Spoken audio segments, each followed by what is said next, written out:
Is Kang the Conqueror working with another Marvel villain? Move over, Thanos, because there's a new purple villain in town, and this time he doesn't look like a giant CrossFit California raisin. The finale of Loki introduced us to Marvel's latest big bad, Kang the Conqueror, or at least a variant of that time-traveling tyrant of Kang known as He Who Remains. Same person. With the Marvel Cinematic Universe heading into the multiverse and branch timelines popping up every which way, we have more questions than ever about what exactly we can expect from the MCU as we move forward.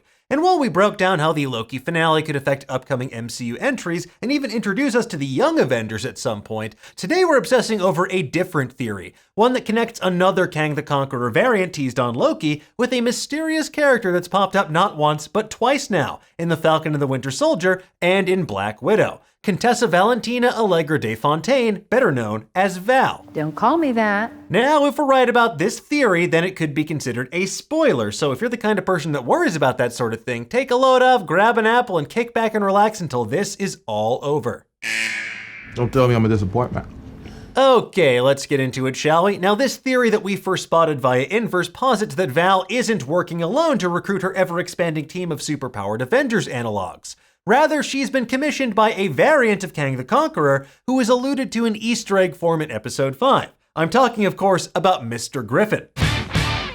First introduced in 2015's all-new, all-different Avengers #1, Mr. Griffin is, surprise, surprise, a variant of Kang the Conqueror who is trapped in the early 21st century. To create a modern-day empire, he became the CEO of Kang Enterprises, which purchased Avengers Tower from Tony Stark, the aftermath of which we saw teased in The Void during Loki Episode 5. After all, what better way to finance an evil empire than by founding your own multinational conglomerate? As expected, Mr. Griffin is a Kang to his core, using everything from other supervillains to a Chitauri warlord named Warbringer to necromancy to bring his plans to fruition. Eventually, though, Mr. Griffin's true identity was discovered and he wound up fighting the Avengers. But unbeknownst to Earth's mightiest heroes, Mr. Griffin had secretly reprogrammed the Vision and used him to wrest control of Mjolnir away from Jane Foster, who was Thor at that time, and he then yeeted her into the future through a time portal. In the comics, Mjolnir has the ability to manipulate time, but in classic Kang fashion, he was then thwarted by time itself.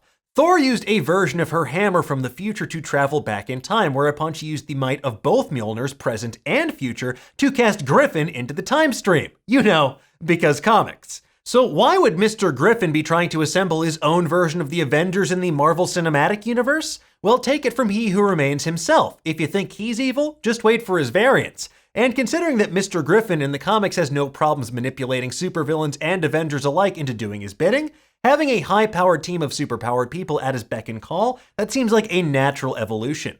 Besides, as we know from the post-credit scene of Black Widow, somebody's bankrolling this operation. I want the raise. Oh yeah, you and me both. Having a 21st century variant of Kang hiding in plain sight, bringing together a group of people, the Thunderbolts, the Dark Avengers, whatever you want to call them, who are going to be capable of going toe-to-toe with the Avengers themselves, that's a great way to remove one of Kang's biggest nemeses from the equation. And besides, they're not going to have to reveal who's bankrolling this operation for quite some time, which makes the reveal of yet another Kang variant both thematically appropriate for what was established in Loki and fitting for the MCU at large. But let's say for the sake of argument that Mr. Griffin isn't behind this new super team that Val is putting together. Who then are the other likeliest suspects? Well, at the moment, everybody's pointing towards General Thunderbolt Ross.